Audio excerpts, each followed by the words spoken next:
Hello, Insomniacs. Welcome back to another journey through history's shadows. Tonight's video explores one of the ancient world's greatest mysteries, the lost library of Alexandria. Settle in as we unravel this tragic tale of knowledge gained and lost. Did you know that the Library of Alexandria was once the largest and most significant library of the ancient world? But its fate remains a mystery. Imagine a place that housed hundreds of thousands of scrolls containing much of the world's knowledge. A place where scholars from across the Mediterranean traveled to study astronomy, mathematics, literature, medicine, and philosophy.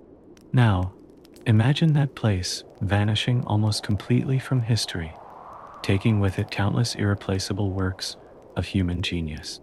This is the story of the Library of Alexandria. The library wasn't merely a collection of books. It represented humanity's first true attempt to gather all knowledge under one roof.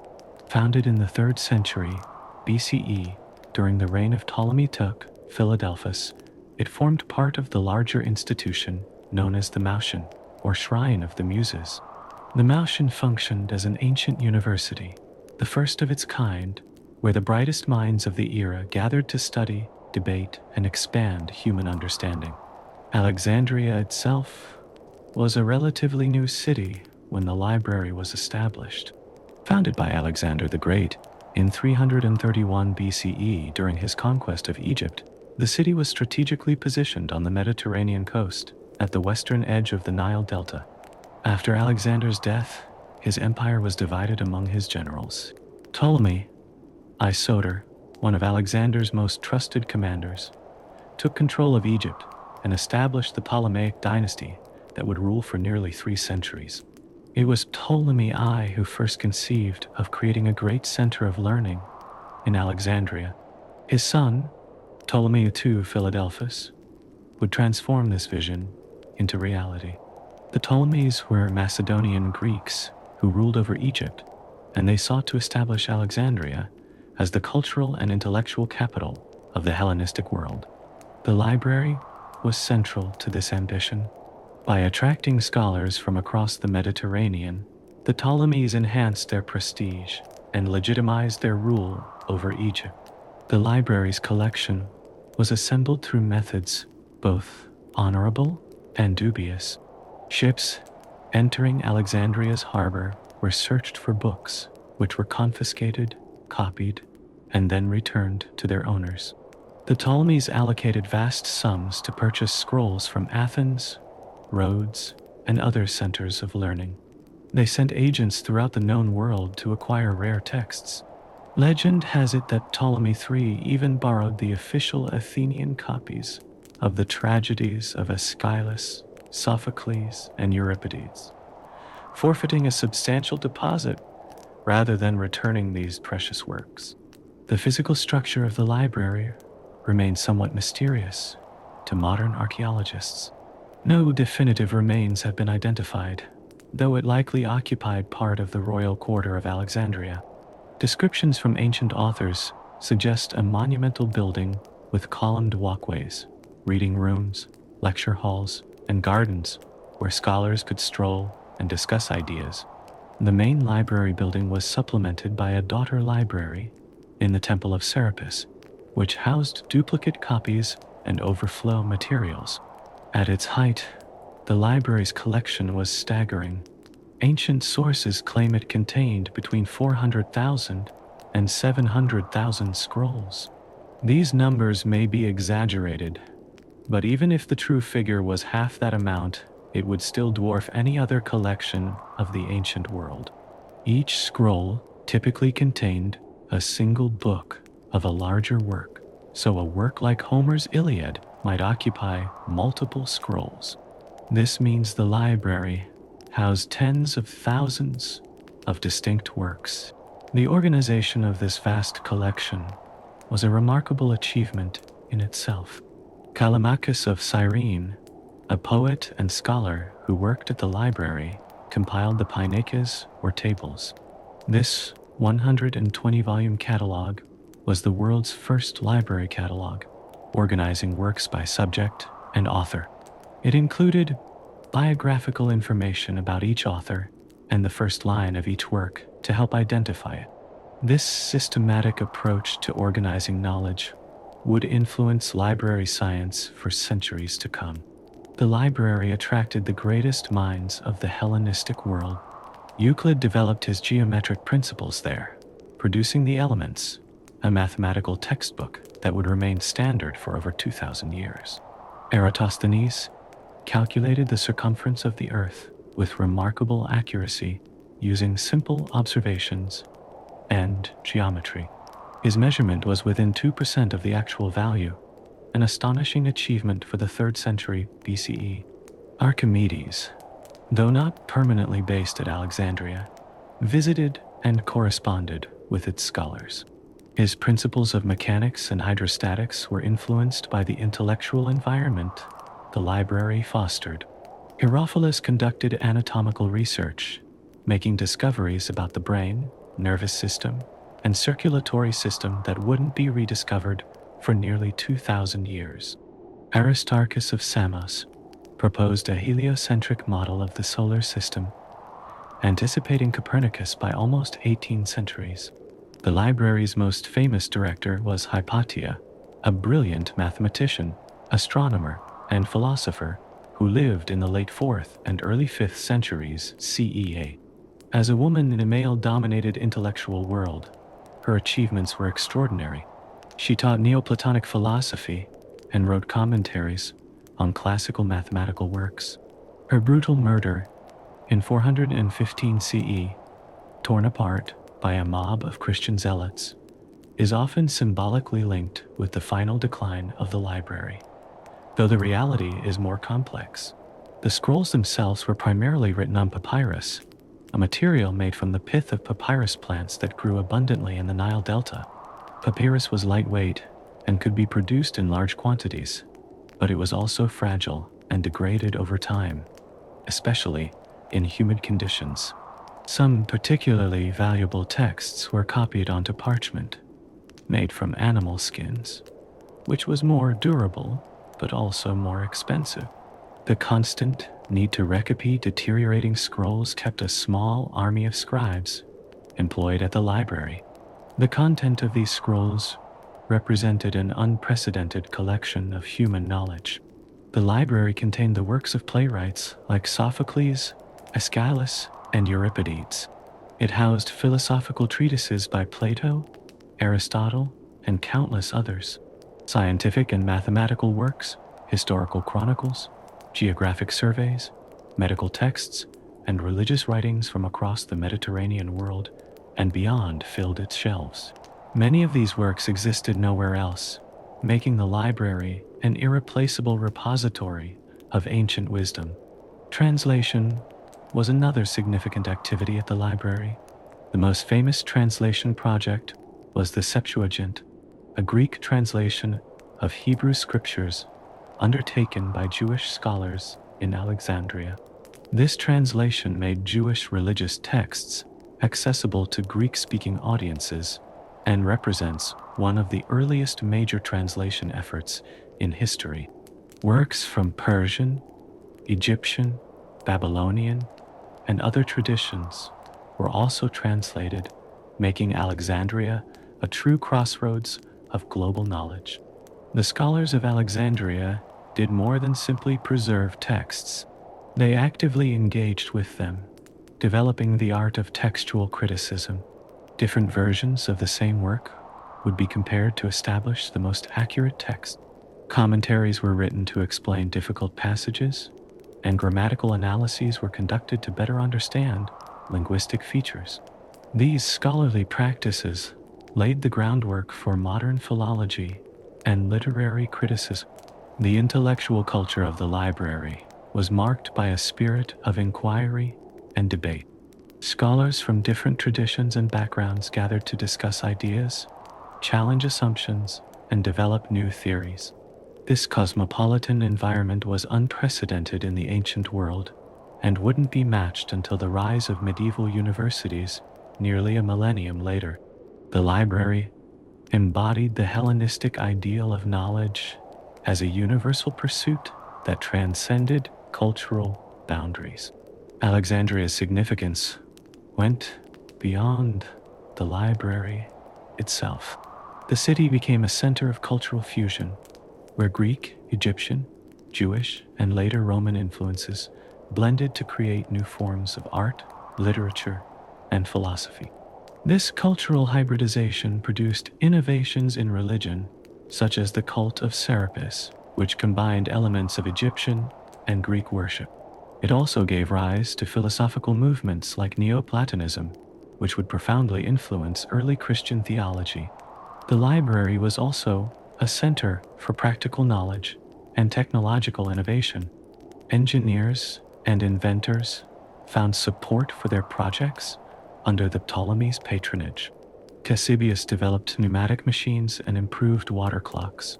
Heron created the first steam-powered device, the iolipile, though it remained a curiosity rather than a practical application.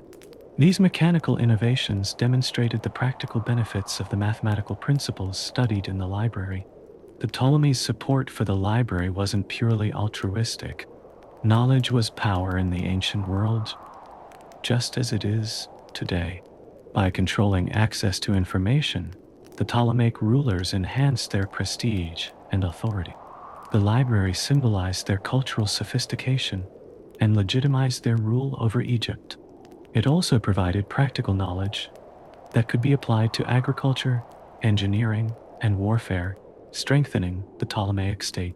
Religious texts formed an important part of the library's collection. The Ptolemies were interested in all forms of knowledge, including religious wisdom from different traditions. The library likely contained sacred texts from Egyptian, Greek, Jewish, Persian, and other religious traditions. This comparative approach to religion was characteristic of Hellenistic intellectual culture, which tended to see commonalities between different religious traditions rather than irreconcilable differences. The astronomical work conducted at the library was particularly significant. Scholars like Aristarchus, who proposed a heliocentric model of the universe, and Eratosthenes, who calculated Earth's circumference, made observations using instruments like the armillary sphere. The Ptolemaic model of the universe, which placed Earth at the center of concentric celestial spheres, was refined in Alexandria by Claudius Ptolemy, no relation to the royal dynasty. His astronomical work, the Almagest, would remain the standard text on astronomy until the Copernican revolution. Alexandria's scholars also made advances in geography. Eratosthenes created one of the first systematic geographies, dividing the world into climate zones and attempting to map the known world. His work was later expanded by Strabo and Ptolemy, whose geography included coordinates for thousands of locations across Europe, Asia, and Africa. These geographic works shaped how people understood the world for centuries and influenced explorers during the Age of Discovery. The library served as an archive of historical records as well. Historians like Manetho, an Egyptian priest who wrote a history of Egypt in Greek, had access to ancient temple records and royal archives. His chronology of Egyptian dynasties, though only preserved in fragments quoted by later authors, remains a valuable source for understanding ancient Egyptian history. Without the library, such cross-cultural historical work would have been impossible. The medical school associated with the library was renowned throughout the ancient world. Physicians like Herophilus and Erasistratus conducted systematic anatomical research, sometimes using human dissection, a practice otherwise rare in the ancient world. They identified and named many parts of the human body and developed theories about the functions of organs and systems. Their empirical approach to medicine represented a significant advance over earlier, more theoretical medical traditions. Daily life at the library involved not just reading and writing, but also teaching and debate. Senior scholars lectured to students, while colleagues gathered for symposia where ideas were exchanged and challenged. The communal dining hall of the Mautian facilitated these intellectual exchanges in an informal setting. This combination of formal instruction and informal discussion created a dynamic intellectual environment that fostered innovation and the cross-pollination of ideas. For over 3 centuries, the Library of Alexandria stood as the intellectual heart of the ancient world. Its influence extended far beyond Egypt, shaping thought and culture throughout the Mediterranean. The knowledge gathered within its walls represented the collective wisdom of dozens of civilizations, preserved for future generations. When we contemplate the tragedy of its loss, we must first appreciate the magnitude of what was created, a true wonder of the ancient world, not built of stone like the pyramids or the lighthouse of Alexandria, but of the far more precious and fragile material of human thought. The destruction of the Library of Alexandria stands as one of history's greatest intellectual tragedies. Yet, surprisingly, we cannot point to a single definitive moment when this wonder of the ancient world was lost. Instead, historians grapple with multiple competing theories, conflicting accounts, and a frustrating lack of contemporary documentation. The mystery of the library's fate has become almost as legendary as the institution itself. 4 major theories dominate discussions about the library's destruction. Each has its adherents among historians, and each reflects different moments of crisis in Alexandria's tumultuous history. The first centers on Julius Caesar's visit to Egypt in 48 BCE. The second focuses on the anti-pagan decree of Emperor Theodosius I in 391 CE. The third points to the Arab conquest of Egypt in 640 CE. The fourth suggests no single catastrophic event, but rather a gradual decline over centuries. The Caesarean fire of 48 BCE provides our earliest candidate for the library's destruction. Julius Caesar, pursuing his rival Pompey, arrived in Alexandria to find himself embroiled in a civil war between the royal siblings Ptolemy XIII and Cleopatra VII. Besieged in the royal quarter by Ptolemy's forces, Caesar ordered ships in the harbor set ablaze to prevent his enemies from cutting off his sea escape route. The fire spread to buildings near the harbor. According to Roman historian Cassius Dio, this fire destroyed 40,000 scrolls. Plutarch, another ancient writer, confirms that the great library was burned. Seneca claims that 40,000 books were destroyed. These accounts seem straightforward, but they contain problematic discrepancies. The main library was likely located in the royal quarter where Caesar was based, not near the harbor where the fire started. The number 40,000 also falls far short of the library's reputed collection of hundreds of thousands of scrolls. Some historians suggest that what burned was not the main library, but a warehouse containing books awaiting transport to the library. Others propose that it was the smaller daughter library at the Serapeum that suffered damage. Caesar himself, in his account of the Alexandrian War, mentions burning ships, but says nothing about destroying a library. This conspicuous silence from the primary source raises further questions about what actually happened. Evidence that the library survived Caesar's visit comes from several sources. Strabo visited Alexandria in 20 BCE, about 28 years after Caesar's fire, and described the Mautian as an active institution, though he doesn't specifically mention the library. Mark Antony reportedly gifted Cleopatra with 200,000 scrolls from the Library of Pergamum to replenish Alexandria's collection. This gift would make little sense if the library had been completely destroyed. The Roman historian Aulus Gellius, writing in the 2nd century CE, refers to the destruction of books when the library at Alexandria was burned. However, he uses the phrase during the sack of the city in our first war against Alexandria, which doesn't align with the events of Caesar's visit. This confusion in dating suggests that later Roman writers may have conflated different episodes of Alexandria's turbulent history. By the late 1st century CE, Alexandria remained a vibrant intellectual center. The geographer Ptolemy worked there in the 2nd century CE, producing his influential works on astronomy and geography. This ongoing scholarly activity suggests that even if the library suffered damage during Caesar's campaign, it did not cease to function as an institution.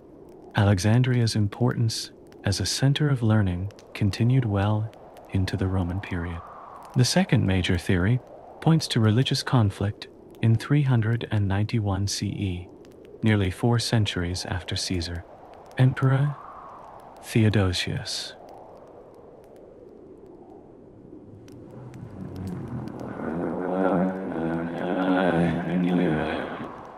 issued decrees prohibiting pagan worship throughout the Roman Empire. In Alexandria, this led to violent confrontations between Christians and pagans. The Christian patriarch Theophilus led a mob that destroyed the Serapeum, the temple complex that housed the daughter library. The contemporary historian Socrates Scholasticus describes the destruction of the Serapeum, but mentions nothing about books or scrolls being destroyed. Other contemporary accounts similarly focus on the religious statues and temple architecture that were demolished. The silence regarding books suggests that either the daughter library was no longer housed in the Serapeum by this time, or it was not considered noteworthy enough to mention. A significant problem with this theory is that it confuses the Serapeum's daughter library with the main library. Even if the Serapeum's collection was destroyed in 391 CE, this would not account for the fate of the much larger main library. By the late 4th century, the main library may have already declined significantly or been relocated. The Serapeum incident might represent the destruction of Alexandria's last substantial collection rather than its greatest one. The role of Hypatia in this period complicates the narrative further. This renowned female philosopher and mathematician taught in Alexandria until her murder by a Christian mob in 415 CE. Her death is often symbolically linked with the end of Alexandria's intellectual golden age. While Hypatia was associated with the Mautian, contemporary sources don't connect her with a still functioning library. Her work focused on teaching and commentary rather than library preservation. The third theory involves the Arab conquest of Egypt. According to this account, when Alexandria fell to Arab forces led by Amr ibn al-As in 640 CE, Caliph Omar ordered the library's books to be destroyed. When asked what to do with the books, the Caliph supposedly replied, "If these writings of the Greeks agree with the Book of God, they are useless and need not be preserved. If they disagree, they are pernicious and ought to be destroyed." The books were then allegedly used to heat Alexandria's bathhouses, burning for 6 months. This dramatic story first appears in the account of Bar Hebraeus, a Syrian Christian writer who lived 6 centuries after the alleged event. No contemporary Arab sources mention any such destruction.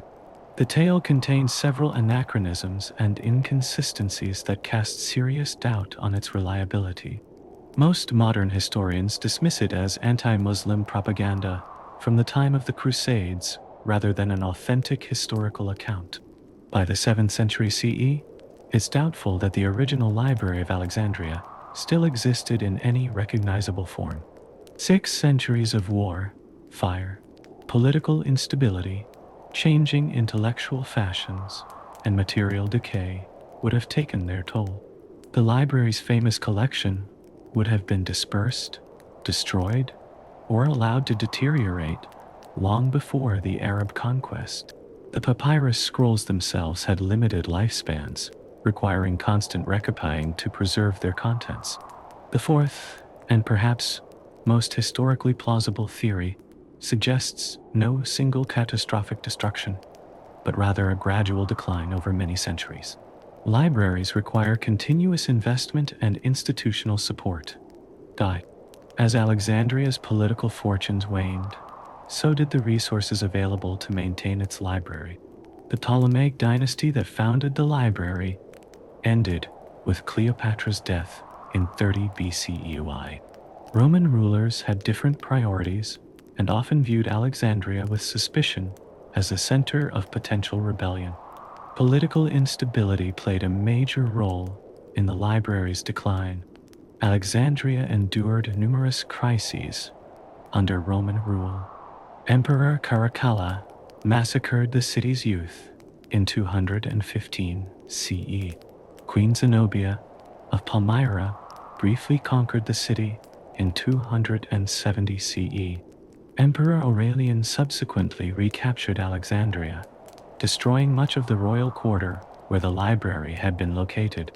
Emperor Diocletian suppressed another Alexandrian revolt in 298 CE, again with significant destruction to the city. Natural disasters contributed to Alexandria's troubles. A tsunami devastated the city in 365 CE. Earthquakes struck repeatedly over the centuries. The annual flooding of the Nile, essential for Egypt's agriculture, became increasingly erratic during the Roman period due to climate changes. These environmental challenges strained the economic resources that might otherwise have supported intellectual institutions like the library. Changes in information technology also undermined the library's relevance. During the Roman period, the codex, bound book, gradually replaced the scroll as the preferred format for written works. This transition required resources for reformatting existing texts. Additionally, the rise of parchment over papyrus changed preservation requirements. Institutions that could not adapt to these technological shifts risked obsolescence. Intellectual fashions evolved as well.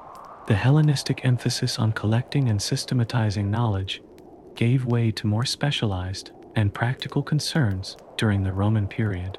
Early Christian scholarship focused on biblical texts and theological commentary rather than the broader secular learning the library had championed. The intellectual framework that had made the library so vital during the Ptolemaic period became less central to Roman and early Byzantine priorities. The economic resources needed to maintain a vast collection diminished over time. The Ptolemies had lavishly funded the library from the wealth of Egypt. Roman taxation policies directed much of Egypt's agricultural surplus to Rome, rather than supporting local institutions. The gradual silting of Alexandria's harbor reduced trade revenues. These economic factors meant less money for acquiring new scrolls, paying scribes to recopy deteriorating texts, or supporting scholars. Political centralization under the Roman Empire also changed Alexandria's status. Under the Ptolemies, Alexandria had been a capital city and the center of a kingdom. Under Rome, it became a provincial city, important but secondary to Rome itself. Constantinople later emerged as the Eastern Empire's intellectual center. These shifts in political geography marginalized Alexandria and its institutions. Religious changes profoundly affected Alexandria's intellectual climate. The rise of Christianity brought new priorities and sometimes hostility toward pagan learning. While many Christian scholars valued Greek philosophy and science, others viewed them with suspicion. The educational system that had fed students into the motion was increasingly Christianized. Monastic libraries began to replace secular institutions as repositories of knowledge. The fragility of ancient library materials cannot be overstated. Papyrus scrolls could last perhaps a century or two under ideal conditions, less in Alexandria's humid climate. Without systematic recopying, texts would simply disintegrate over time. As support for the library wavered, fewer scribes would have been available to preserve aging texts. This natural process of material decay may have claimed more texts than any dramatic destruction. Evidence of this gradual decline appears in the changing references to the library over time. Early Roman-era writers speak of it as a functional institution. By the 2nd century CE, references become more ambiguous. By the 4th century, writers refer to Alexandria's intellectual heritage in nostalgic terms, suggesting the library no longer existed in its original form. This pattern of references aligns with a slow decline rather than a sudden destruction. The physical infrastructure of the library would have required constant maintenance. Roof leaks, insect damage, mold, and structural deterioration threatened not only the collection, but the building itself. Without consistent funding for repairs, the library's physical plant would have deteriorated. Eventually, damaged buildings might have been repurposed or dismantled rather than restored to their original function. Evidence from other ancient libraries supports this pattern of gradual decline. The library at Pergamum, the library of Alexandria's chief rival, similarly disappeared from historical records without any documented destruction. The libraries established in Rome suffered from fires and neglect. The pattern of gradual institutional decline, followed by repurposing of buildings and dispersal of collections, appears to be the common fate of ancient libraries. The mystery of the library's destruction is compounded by the absence of archaeological evidence. Despite extensive excavations in Alexandria, archaeologists have never definitively identified the library's location. The ancient city has been continuously inhabited, with modern Alexandria built atop the ancient ruins. The site has also experienced significant coastal subsidence, with parts of the ancient royal quarter now underwater in Alexandria's eastern harbor. Perhaps the most poignant aspect of the library's disappearance is the shadow of lost knowledge it represents. We know of countless works referenced by ancient authors that no longer survive. Sophocles wrote over 120 plays, but only 7 survive complete. Aristotle's writings on government reportedly covered 158 city-states, but only his analysis of Athens remains. These gaps in our knowledge of antiquity haunt scholars and fuel the mystique surrounding the library's fate. The story of Alexandria's decline intertwines with the broader political upheavals of the ancient Mediterranean. To understand how such a magnificent institution could fade from history, we must examine the tumultuous events and transformative forces that reshaped the world in which the library existed. The library's fate was sealed not by a single catastrophe, but by the confluence of multiple historical currents that gradually eroded its foundations. The Ptolemaic dynasty that established and nurtured the library ruled Egypt for nearly 3 centuries, from 323 BCE to 30 BCE. The early Ptolemies were exceptional patrons of learning, allocating enormous resources to the library and its associated research institution. Ptolemy Isoter, who took control of Egypt after Alexander's death, laid the groundwork by bringing scholars like Demetrius of Phalerum to Alexandria. Ptolemy II, Philadelphus expanded the library dramatically, sending agents throughout the Mediterranean to acquire texts by purchase, borrowing, or less scrupulous means. These early rulers understood that cultural prestige enhanced their political legitimacy. As Macedonian Greeks ruling over Egypt, they needed to project an image of cultural sophistication. The library served this purpose perfectly, establishing Alexandria as the intellectual capital of the Hellenistic world. Ptolemy III Euergetes continued this tradition, allegedly borrowing the official Athenian copies of the great tragedies, forfeiting his deposit to keep these priceless works in Alexandria. By the 2nd century BCE, however, the Ptolemaic dynasty began showing signs of strain. Internal power struggles, including sibling rivalries and palace coups, weakened the royal house. Ptolemy VIII Physcon, who ruled intermittently between 170 and 116 BCE, purged many intellectuals from Alexandria during a civil conflict with his brother. According to the Byzantine encyclopedia known as the Suda, Physcon expelled scholars from Alexandria, dispersing intellectuals throughout the Mediterranean and dealing the first significant blow to the library's community. Rome's shadow loomed increasingly large over the eastern Mediterranean during this period. The Roman Republic, expanding aggressively after defeating Carthage, began intervening in Ptolemaic affairs. By 168 BCE, Rome effectively controlled Egypt's foreign policy. The famous incident where Roman ambassador Gaius Popilius Laenas drew a circle around Antiochus IV of Syria and demanded he withdraw from Egypt before stepping out of it demonstrated Rome's dominant position. This growing Roman influence diverted resources away from cultural institutions, as the Ptolemies struggled to maintain political independence. The library's fortunes mirrored the dynasty's decline. With less royal patronage available, the institution likely struggled to maintain its collection and attract top scholars.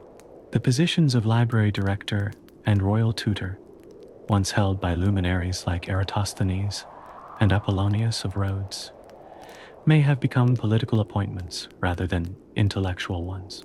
Without adequate funding for new acquisitions and scroll maintenance, the collection would have begun a slow deterioration even before any physical damage occurred. Caesar's arrival in Alexandria in 48 BCE thrust the city into the heart of Rome's civil wars. Pursuing his rival Pompey, Caesar found himself embroiled in the conflict between Cleopatra Sephenint and her brother Ptolemy XIII. The ensuing Alexandrian War brought naval battles to the city's harbor and fighting to its streets. Caesar's decision to burn the Egyptian fleet to prevent its use by his enemies had unintended consequences when the fire spread to the shoreline. According to several ancient sources, this fire destroyed thousands of scrolls, though as discussed earlier, whether these constituted the main library remains contested. Cleopatra VII, the last Ptolemaic ruler, attempted to restore Alexandria's intellectual prominence. Her relationship with Mark Antony yielded a significant donation of scrolls from the library at Pergamum, reportedly 200,000 volumes. This massive influx suggests that Alexandria's collection had indeed suffered significant losses, whether from Caesar's fire or earlier neglect. It also indicates that as late as the 30s BCE, the library continued to function as an institution, even if diminished from its former glory. The Battle of Actium in 31 BCE, where Octavian defeated the combined forces of Antony and Cleopatra, sealed Egypt's fate. After their subsequent suicides in 30 BCE, Egypt became a Roman province. This transition fundamentally changed Alexandria's status. No longer a royal capital, it became a provincial city governed by a Roman prefect. While still economically important for grain shipments to Rome, Alexandria lost the political autonomy that had allowed its rulers to lavish resources on cultural institutions like the library. The Roman period brought both stability and suppression to Alexandria. Augustus, formerly Octavian, established imperial rule that would bring the Mediterranean 2 centuries of relative peace.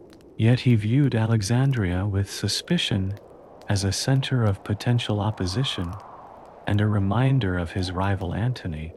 The city's predominantly Greek and Jewish populations maintained cultural traditions distinct from Roman norms, creating tensions with Roman authorities. These tensions periodically erupted into violence that threatened the city's intellectual institutions. Strabo, who visited Alexandria during Augustus's reign, described the Maltion as still functioning, though his account lacks specific details about the library. The Maltion had become a Roman imperial institution, with its members appointed by the emperor rather than by the institution itself. This change likely altered the Maltion's research priorities and intellectual freedom. Scholars now needed to consider Roman sensibilities and imperial priorities in their work, potentially constraining the open inquiry that had characterized the Ptolemaic period. Emperor Claudius made his own mark on Alexandria by adding a new wing to the Mautian and establishing an institute for the study of Etruscan history. This addition demonstrates the continuing prestige of Alexandria's intellectual institutions, even as they evolved under Roman rule. It also shows how the original Ptolemaic vision was gradually transformed to reflect Roman priorities and interests. The library's collection likely experienced similar curation during this period, with certain works promoted and others neglected based on Roman preferences. Alexandria's diverse population created a volatile social environment. The city's Greek, Egyptian, and Jewish communities frequently clashed over political rights, religious practices, and cultural differences. Major riots erupted in 38 CE, 66 CE, and 117 CE. The Jewish revolt of 117 CE, part of the wider Kitos War, resulted in significant destruction in the city.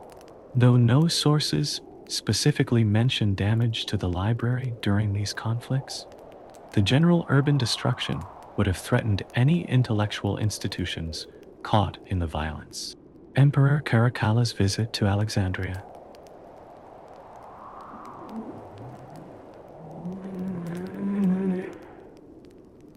In 215 CE, turned catastrophic when he ordered his troops to massacre the city's young men in retaliation for perceived insults. Thousands died in the slaughter, and parts of the city were looted by soldiers. Caracalla also expelled all scholars from the city and abolished the common messes that had traditionally brought intellectuals together for meals and conversation at the Mautian. This attack on Alexandria's intellectual community may have further degraded the library's operations, depriving it of the scholars needed to maintain and utilize its collection. The political crisis of the 3rd century CE, when the Roman Empire nearly collapsed under the pressure of civil wars and external invasions, severely impacted Alexandria. In 270 CE, Queen Zenobia of Palmyra conquered Egypt as part of her short-lived empire. Emperor Aurelian recaptured the city in 272 CE, and contemporary accounts describe significant damage to the Bruttian district, the royal quarter where the Mautian and main library had been located.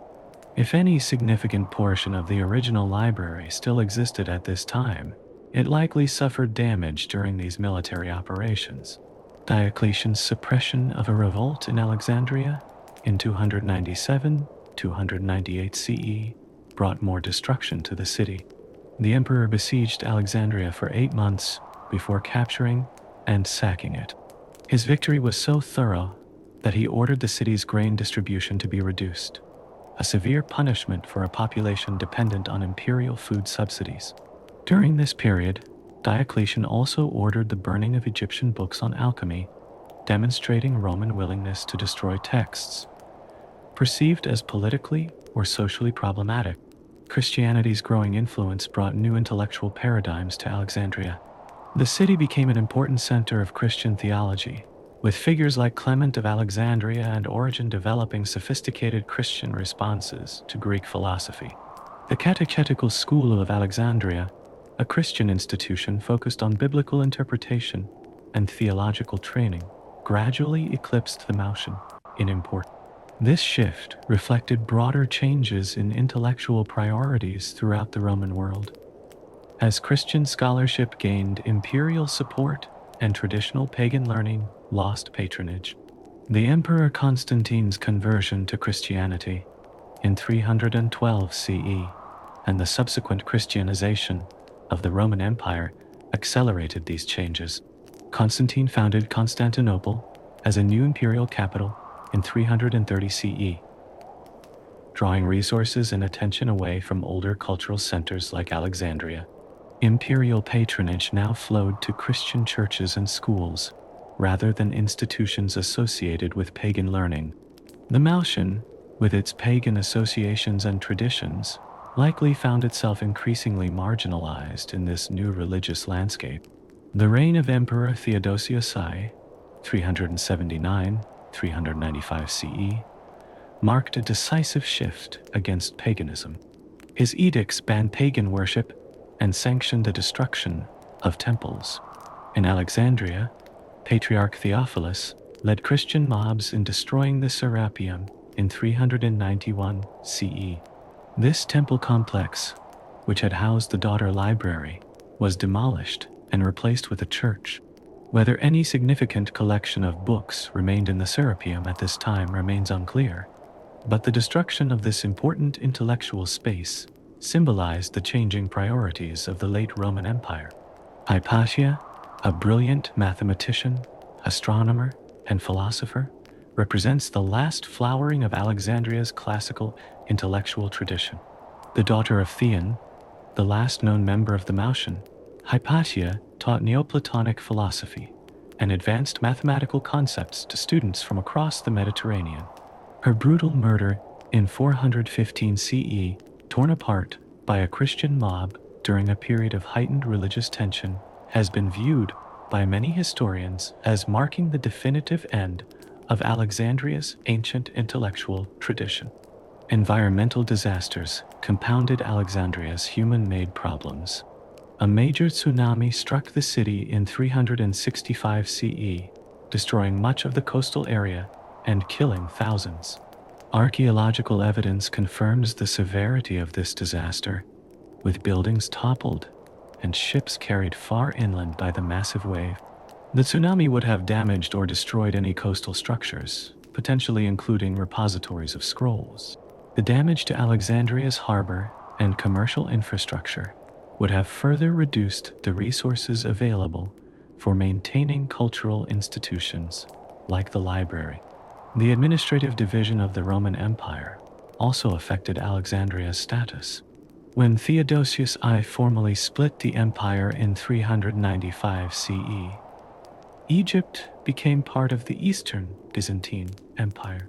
Constantinople, not Alexandria, served as the imperial capital and cultural center, while Alexandria remained an important city for grain production and Christian theology. Its broader intellectual significance diminished. The resources needed to maintain a vast library would have been directed instead to Constantinople, where Emperor Constantine had established his own imperial library. Climate change played a subtle but significant role in Egypt's declining fortunes during the late Roman period. Studies of Nile flood records and climate proxies suggest increasing aridity and more erratic flooding patterns after the 2nd century CE. These environmental changes reduced agricultural productivity in the Nile Delta, diminishing the economic surplus that had once supported Alexandria's cultural institutions. With fewer resources available, the maintenance of a vast scroll collection would have become increasingly difficult. The physical vulnerability of ancient texts cannot be overstated. Most of the library's collection consisted of papyrus scrolls, which deteriorate relatively quickly without proper care. Papyrus becomes brittle over time, especially in fluctuating humidity conditions like those in coastal Alexandria. Insects, rodents, and mold posed constant threats to stored texts. Without dedicated staff regularly rewrapping scrolls, applying cedar oil to deter insects, and recopying damaged texts, a papyrus collection could deteriorate within decades. As Alexandria's political fortunes waned, the resources for this essential maintenance likely disappeared. Technological change further undermined the library's relevance. By the 4th century CE, the codex, bound book, had largely replaced the scroll as the preferred format for texts. This transition required significant resources to transform an existing collection. Texts needed to be recopied from scroll to codex format, a labor-intensive process. Institutions that could not afford this transition would find their collections increasingly obsolete and difficult to use. The library, already struggling with political and economic challenges, may have been unable to adapt to this technological revolution. Of all the theories surrounding the Library of Alexandria's destruction, none captures the imagination quite like the story of the Great Fire during Julius Caesar's Alexandrian campaign. This pivotal moment stands as the most dramatic and consequential event in the library's history, forever changing the trajectory of human knowledge. The flames that reportedly consumed thousands of scrolls serve as a perfect metaphor for the fragility of civilization and the devastating consequences of warfare on cultural heritage. The events of 48 BCE unfolded against a backdrop of political intrigue worthy of the most captivating historical drama. Julius Caesar, fresh from his victories in the Roman Civil War against Pompey, pursued his defeated rival to Egypt. Upon arriving in Alexandria, Caesar discovered that the Egyptians had already assassinated Pompey, presenting his severed head as a gift.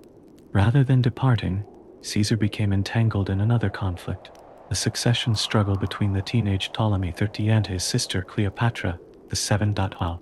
Cleopatra, banned from Alexandria by her brother's regents, needed to meet Caesar without alerting her enemies. In what became one of history's most legendary introductions, she allegedly had herself smuggled into the royal palace, wrapped in a carpet or bedding roll. This daring gambit succeeded. Caesar was immediately captivated by the 21-year-old queen's intelligence and charisma, and soon became her lover and political ally against her brother. Caesar's intervention in Egyptian politics infuriated Ptolemy's supporters. Within days, Caesar found himself besieged within the royal quarter of Alexandria by a hostile Egyptian army commanded by Ptolemy's General Achillas. With only a few thousand troops against a much larger force, Caesar's position became precarious. The royal quarter, where he and Cleopatra had established their headquarters, included the palace complex, the Mausoleum, and likely the main library building. The decisive moment came when Caesar realized that the Egyptian fleet in Alexandria's great harbor posed a critical threat. If the Egyptians used these ships to block the harbor, Caesar would be cut off from reinforcements and supplies. In a tactical decision that would have unforeseen cultural consequences, Caesar ordered his men to set fire to the Egyptian ships docked in the harbor. Ancient Alexandria's waterfront was one of the most densely developed urban areas in the Mediterranean world. Warehouses storing papyrus, timber, and other flammable goods lined the harbor. Once started, the fire spread rapidly beyond the ships to nearby buildings. Strong winds carried burning debris inland toward the royal quarter. As the flames advanced through the city, they approached the structures that housed Alexandria's unparalleled collection of knowledge.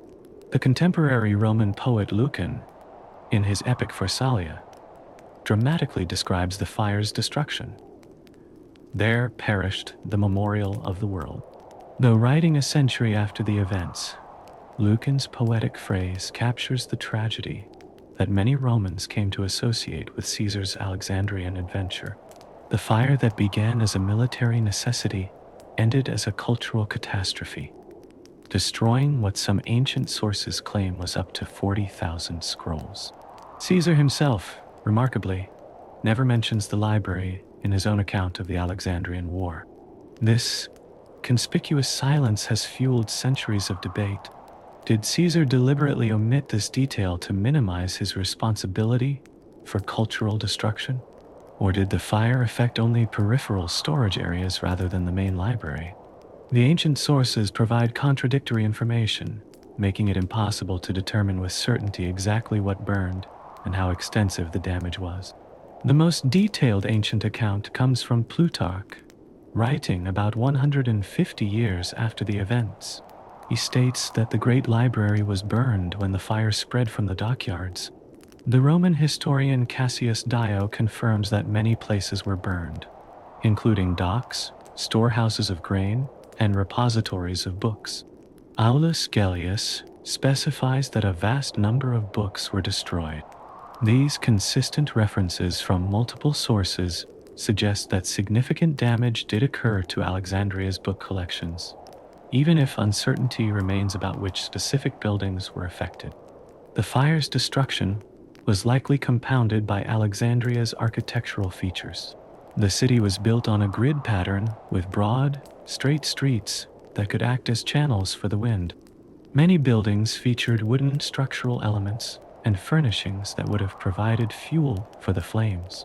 The library itself, with its thousands of papyrus scrolls, would have been particularly vulnerable. Papyrus derived from a marsh plant is highly flammable when dry. A single spark in the scroll repository could have led to a rapidly spreading inferno.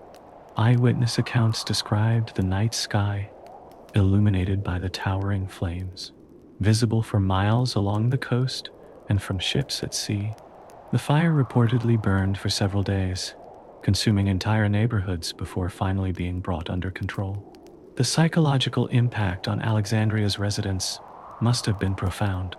Beyond the immediate human casualties, the cultural loss represented by burning scrolls would have been keenly felt in a city that prided itself on intellectual achievement. In the fire's aftermath, smoke hung over the city for days. Charred papyrus fragments carried by the wind settled throughout Alexandria, perhaps including pieces of texts that would never be read again. Scholars and librarians would have frantically worked to assess the damage, identify lost works, and salvage what remained. The full scope of what was lost would only become apparent in the following months and years, as specific texts were sought and found missing. The timing of this destruction was particularly cruel. The Hellenistic period had produced an unprecedented flowering of knowledge in mathematics, astronomy, geography, medicine, and literature. Alexandria had become the repository for much of this intellectual achievement. Works that existed nowhere else in the world were concentrated in its library. When the flames consumed these scrolls, they didn't just destroy paper and ink, but the accumulated wisdom of centuries and entire branches of human knowledge. We can only speculate about what specific texts were lost in the Khazarian fire. The works of pre-Socratic philosophers like Heraclitus and Democritus, known today only through fragments and quotations in later texts, may have existed in complete form in Alexandria.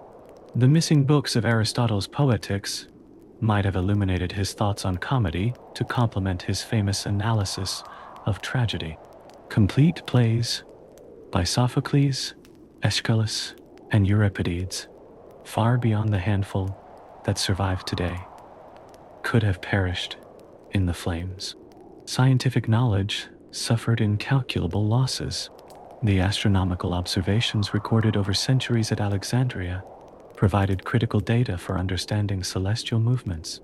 Eratosthenes' full geographical works, detailing his remarkably accurate measurement of Earth's circumference, may have been destroyed. Medical treatises from the Hippocratic tradition and the Alexandrian medical school, containing treatments and anatomical knowledge, disappeared. These losses would set back human progress in ways impossible to fully calculate. The destruction came at a pivotal moment in Mediterranean history. The Roman Republic was transitioning toward empire, with old political structures failing and new ones emerging. Alexandria represented a different model of cultural organization than Rome, more cosmopolitan, more intellectually adventurous, less bound by tradition. The fire symbolically marked the beginning of cultural authority's transfer from the Hellenistic world to Rome, a shift that would profoundly shape Western civilization. Caesar's reaction to the fire goes unrecorded in contemporary sources. Did he witness the flames approaching the library and recognize the cultural tragedy unfolding? Did he order his soldiers to attempt to save scrolls from the advancing fire? Or was he focused entirely on military necessity, viewing the cultural losses as regrettable but secondary to securing his position? History preserves no answers to these questions, leaving poets and novelists to imagine Caesar's thoughts as Alexandria burned. Cleopatra, educated in the Alexandrian tradition and fluent in 9 languages, would have understood the magnitude of the loss more profoundly than her Roman lover. The library represented the cultural heart of her capital and the intellectual foundation of her dynasty's prestige. The destruction of even part of this collection would have been a devastating blow to her vision of Alexandria as the world's cultural center. Her subsequent efforts to restore the library, including the massive acquisition of scrolls from Pergamum, reflect her determination to rebuild what had been lost. The fire's cultural impact extended far beyond Alexandria. Throughout the ancient Mediterranean, copies of texts existed in various personal and civic collections. After the fire, the sudden absence of Alexandria as the definitive repository for these works changed how knowledge was preserved and transmitted. The loss created a new urgency around copying and distributing important texts to multiple locations to prevent their permanent disappearance, a precursor to modern concerns about data backup and redundancy. In the centuries that followed, the Caesarean fire became a cautionary tale about the vulnerability of cultural heritage. Roman writers like Seneca used it as a moral lesson about the transience of human achievements. As Christianity spread throughout the Mediterranean world, the burning of the library sometimes served as a metaphor for the necessary purification of pagan knowledge. In the Islamic Golden Age, the story was retold as a tragedy of lost wisdom that scholars sought to recover through translations and new research. Modern archaeological investigations have sought physical evidence of the fire, but with limited success. Alexandria's ancient street layout lies beneath the modern city, making extensive excavation difficult. The location of the library itself remains uncertain, with several possible sites identified, but none confirmed. The royal quarter, where the library likely stood, has been submerged by rising sea levels and coastal subsidence, further complicating archaeological research. Without clear physical evidence, historians continue to rely primarily on written sources with all their contradictions and ambiguities. The fire's psychological impact may have been as significant as its physical destruction. Alexandria had positioned itself as the safest repository for the world's knowledge, the place where texts would be preserved for eternity. The Caesarean fire shattered this confidence. Even if much of the collection survived, the illusion of permanence was destroyed. Scholars could no longer assume that works deposited in Alexandria would endure for future generations. This loss of confidence may have contributed to the fragmentation of knowledge preservation in the Roman period. Archaeological evidence from other ancient libraries has revealed the physical traces of destruction by fire. Excavations at the Library of Celsus in Ephesus and the Villa of the Papyri in Herculaneum have uncovered carbonized scrolls and structural damage consistent with intense fires. In Alexandria, similar evidence might lie beneath the modern city or the waters of the eastern harbor. Ground-penetrating radar and underwater archaeology offer hope that physical evidence of the library and its destruction might someday be discovered. The Caesarean fire represents a pivotal moment in human history, the point at which the ancient world's greatest knowledge repository suffered its first major catastrophe. While the library would continue in some form for centuries afterward, this event marked the beginning of its long decline. The fire became a symbol of the vulnerability of human knowledge and the collateral damage that military conflicts inflict on cultural heritage. In this sense, the burning of the Library of Alexandria stands as a timeless warning about the fragility of civilization itself. The story resonates so powerfully because it represents a recognizable tragedy. Knowledge painstakingly gathered over centuries, destroyed in days or hours through war and accident rather than deliberate malice. Julius Caesar did not intend to burn the library. His target was the Egyptian fleet. Yet his military decision set in motion events that had profound cultural consequences. This pattern has repeated throughout history, from the destruction of the Library of Baghdad during the Mongol invasion to the bombing of the National Library in Sarajevo in the 1990s. The Caesarean fire reminds us that progress is not inevitable. Knowledge can be lost as well as gained. The scientific principles discovered by Alexandrian mathematicians and astronomers would need to be rediscovered centuries later. Medical knowledge recorded in lost texts might have saved countless lives had it survived. The philosophical insights of thinkers whose works perished completely might have transformed our understanding of the ancient world and ourselves. These lost possibilities haunt our understanding of the library's destruction. What makes the Caesarean fire the most compelling theory of the library's destruction is the dramatic tension between intention and outcome, between military necessity and cultural catastrophe.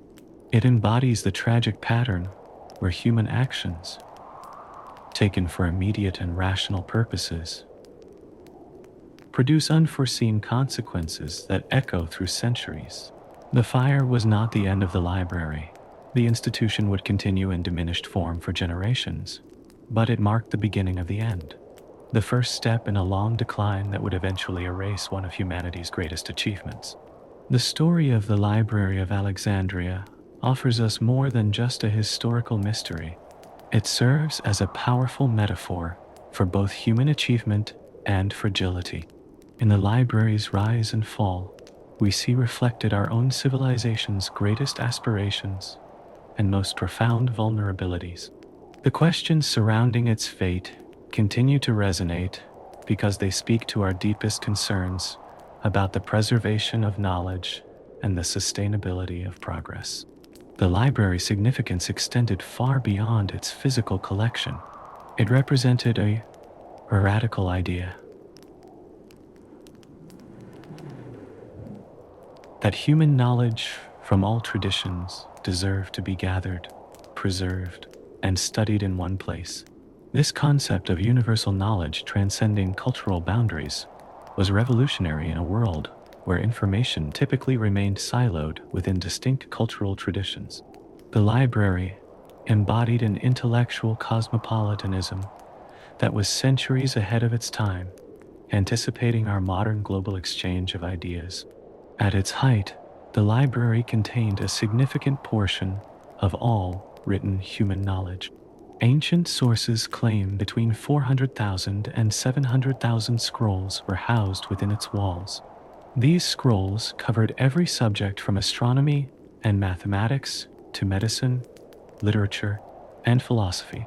Works from Greek, Egyptian, Hebrew, Persian, Indian, and other traditions sat side by side, available for comparative study. This extraordinary concentration of information in one location had never been achieved before, and would not be replicated for over a millennium. The library functioned as more than a repository for texts. It was the center of an active research community where scholars worked to expand human understanding. Eratosthenes calculated Earth's circumference with astonishing accuracy. Euclid systematized geometric principles.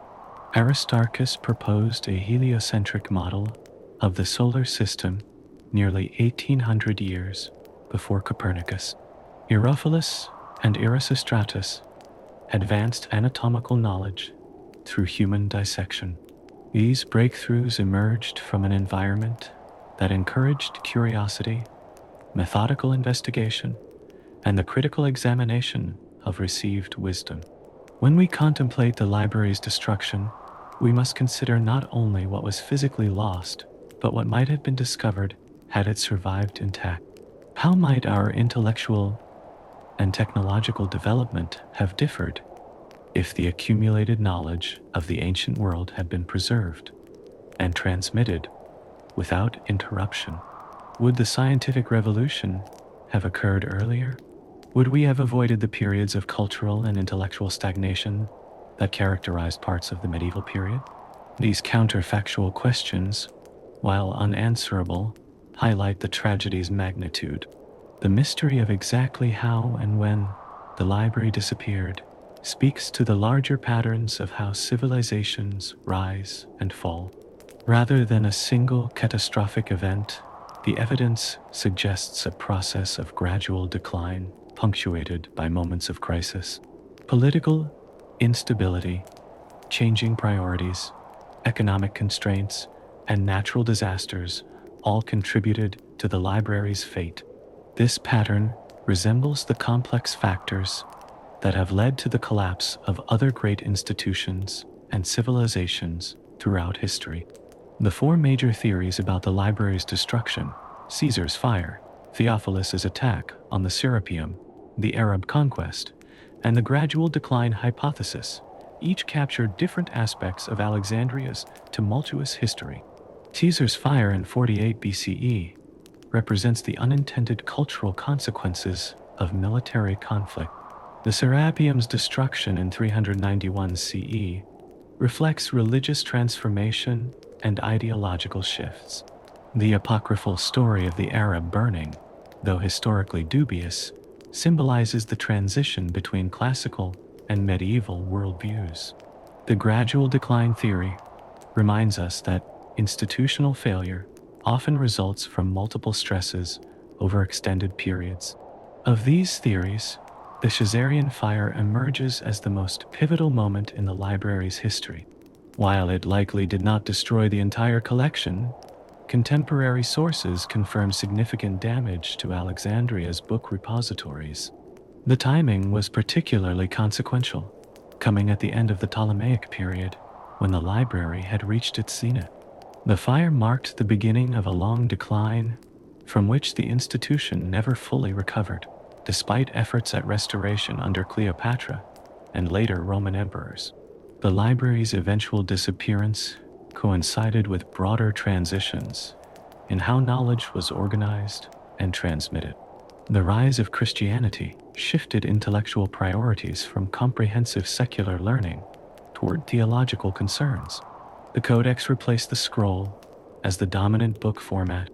Centers of learning became more decentralized, with monasteries preserving select texts rather than attempting universal collection.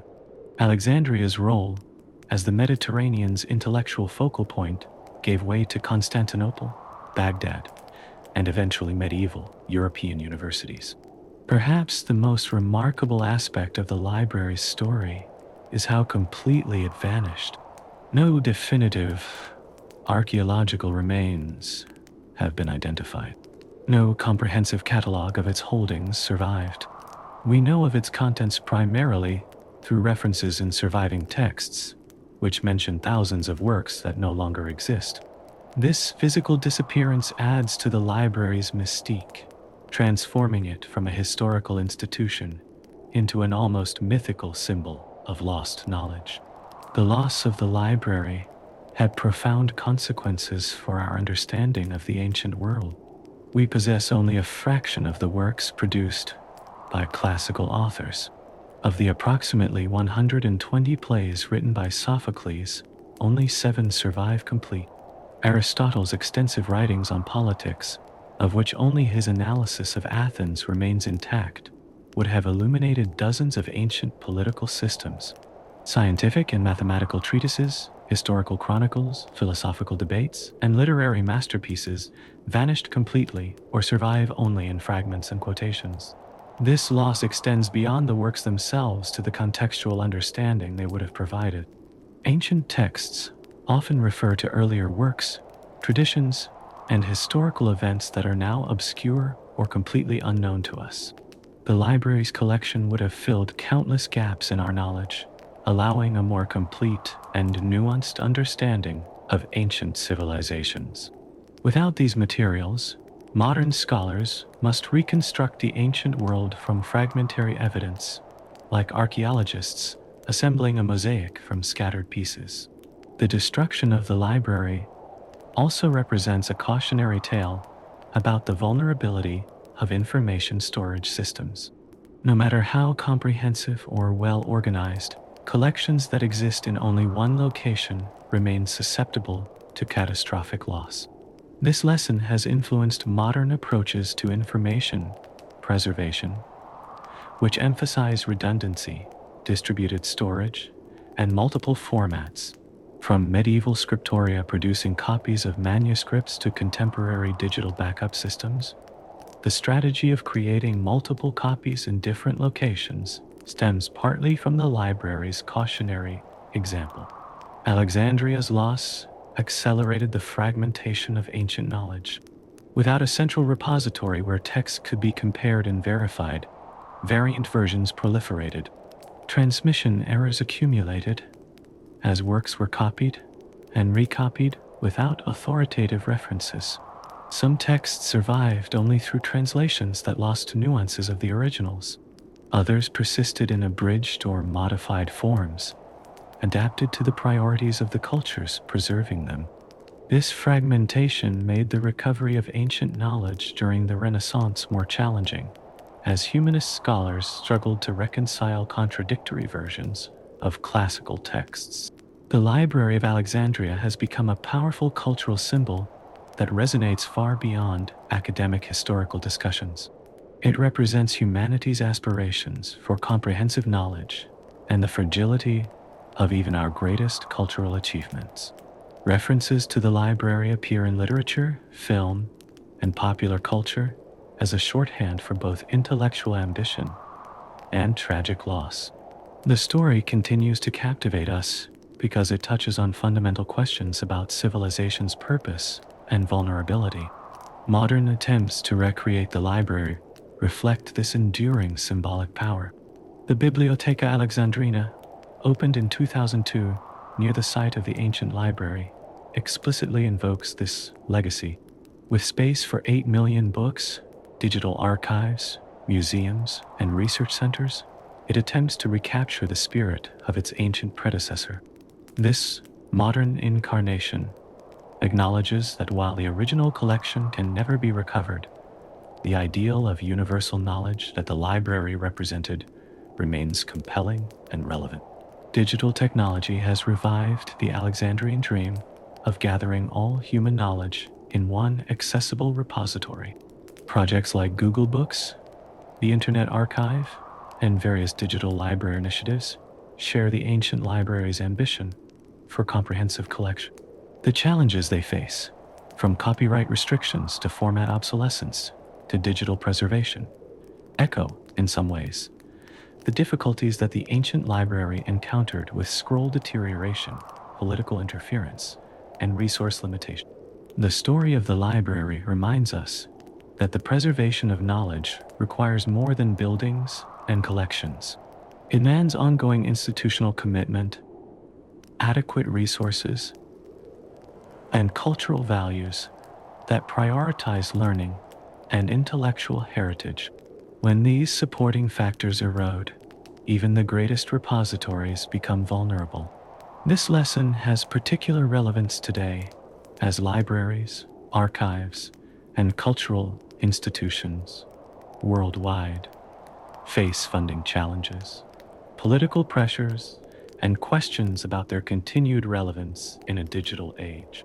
Environmental threats to knowledge preservation persist. The ancient library contended with humidity, insects, and natural disasters. Today's collections face climate change, extreme weather events, and environmental degradation. The ancient papyrus scrolls were vulnerable to fire. Modern digital storage confronts different, but equally significant vulnerabilities to electromagnetic pulses, power failures, and technological obsolescence. The fundamental challenge of preserving knowledge across generations remains, despite our more sophisticated technologies. War and political instability continue to threaten cultural heritage. The destruction of the National Library and Archives in Iraq in 2003, the burning of manuscripts in Mali in 2013, and damage to museums and archaeological sites in Syria represent modern equivalents to the catastrophes that befell Alexandria.